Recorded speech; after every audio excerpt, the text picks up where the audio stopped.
So I started cutting the frame up a little bit. So hopefully this gives me enough room to fit the valve cover. So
smoke.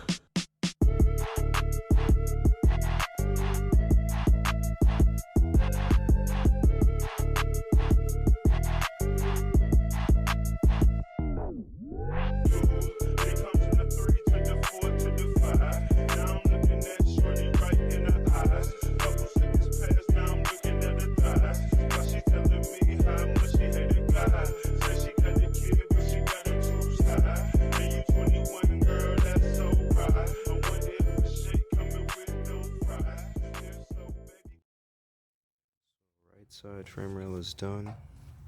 I got quite a bit of clearance for the most part all around.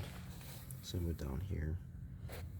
Over here, I'm probably gonna add a little bit to reinforce it, so I'm not worried about it. Then next I gotta move on to this side. I'll probably do this tomorrow or another day. To give you a better view of what I was trying to clear, the amount of space that's over here versus the space that I made. But so far, this is how she sits. And then, forgot to mention the firewall. I probably put it in a different video, but that will all be finished whenever we do the frame rails and everything. What's up, kids? Today we got mismatch here. My brother's leaving, so I am here. Gonna be welding up his firewall and frame rail, and yeah.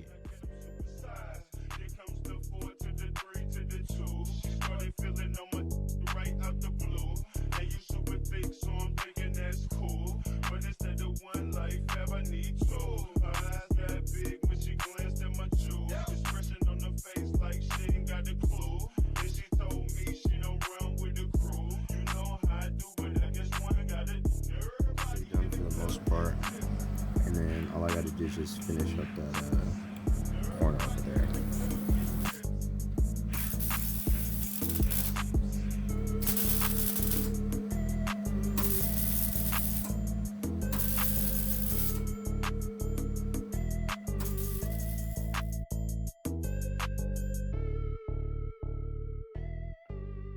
So left side frame rail is done.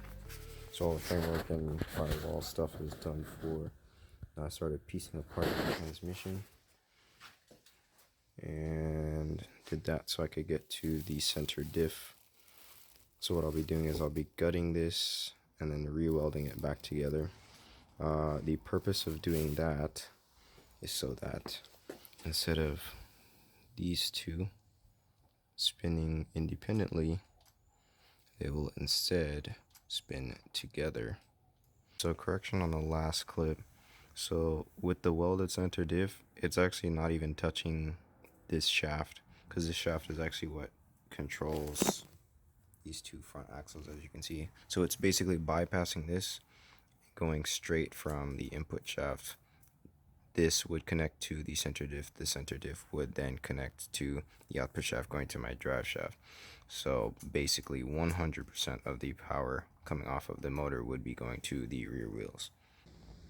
So the center diff is taken apart, and what you'll have left are all of these, and then there'll be another spline that's up front that usually goes all the way at the bottom there.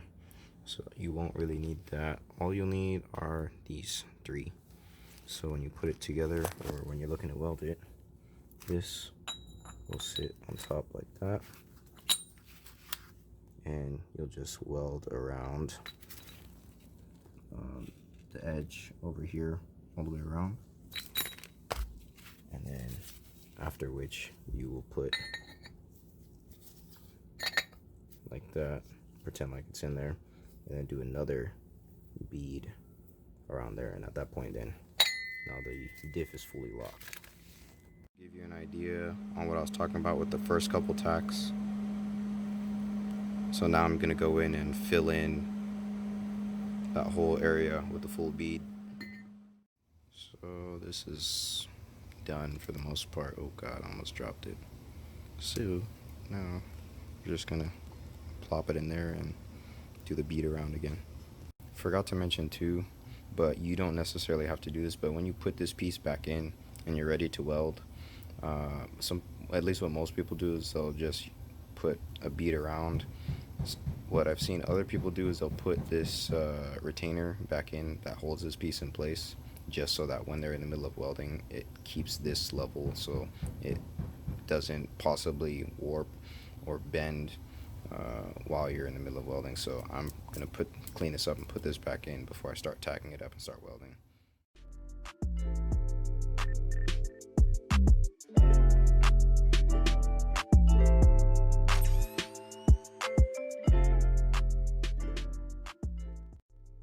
Start cleaning up all the mating surfaces and start cutting and laying my gasket material, start putting the transmission back together.